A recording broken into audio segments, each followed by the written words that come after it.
வணக்கம். சற்று முன் கிடைக்கப்பெற்ற மிக மிக முக்கியமான செய்தி ஒன்று வெளியாகியுள்ளது. கூண்டோடு அதிமுகவின் எம்எல்ஏக்கள் ராஜினாமா செய்ய போகிறார்களா? மிகப்பெரிய அளவிலான பரபரப்பு ஏற்பட்டுள்ளது. டிசம்பர் 15ஆம் தேதி செயற்குழு கூட்டம் அதிமுக அலுவலகத்தில் நடைபெற உள்ளது. பல திருப்பங்கள் இந்த செயற்குழு கூட்டத்தில் நடைபெறலாம் என்றும், குறிப்பாக கட்சியிலிருந்து நீக்கப்பட்டவர்கள் மீண்டும் இணைக்கலாம் அல்லது புதுவித அறிவிப்புகள் வெளியாகலாம்.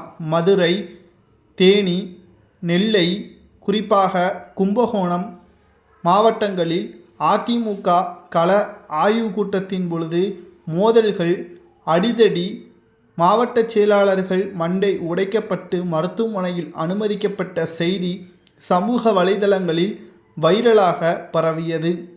அதிமுக மிக மோசமாக சென்று கொண்டிருப்பதாக ஆளும் திமுக அறிக்கையை வெளியிட்டிருக்கிறது.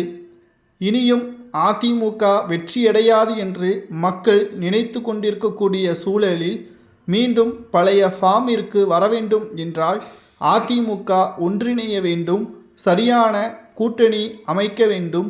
டிசம்பர் 15ஆம் தேதி அவசர செயற்குழு கூட்டத்தில் என்ன முடிவுகள் எடுக்கப் போகிறார்கள் என்பதற்கு முன்பாக இனியும் அதிமுகவின் செயல்பாடுகள் மோசமாக அதற்கு காரணமாக இருக்கக்கூடியவர்களை கட்சியிலிருந்து அதிரடியாக நாங்கள் நீக்குவோம்.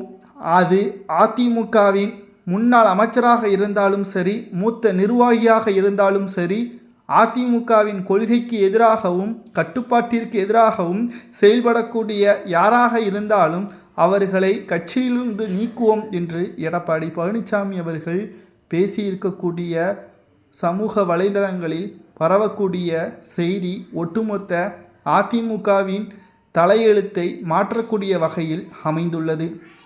ஏனென்றால் வேலுமணி அவர்கள் பாஜகவின் சில முக்கியமான நிர்வாகிகளை ரகசியமாக சந்தித்து வருகிறார். அது மட்டுமல்ல, ஒட்டுமொத்த திராவிட முன்னேற்ற கழகமும் அதிமுக இனி ஆட்சியவே கைப்பற்ற முடியாது. காரணம், அவர்களுக்குள்ளேயே மோதல்கள் நடைபெற்று கொண்டிருக்கிறது. அந்த பிரச்சனை முடிவதற்கு பல வருடங்கள் ஆகும். இவர்கள் எப்படி தேர்தலை ஒற்றுமையாக சந்திப்பார்கள் என்ற விமர்சனத்தையும் நேற்று வந்த உதயநிதி அவர்கள் கூட அதிமுகவை விமர்சனம் செய்து கொண்டிருக்கிறார். இதை எப்படியாவது சரி செய்ய வேண்டும் என்றால் அதிமுகவை ஒன்றிணைக்க வேண்டும், கட்சியிலிருந்து நீக்கப்பட்டவர்கள் இணைய வேண்டும். இல்லை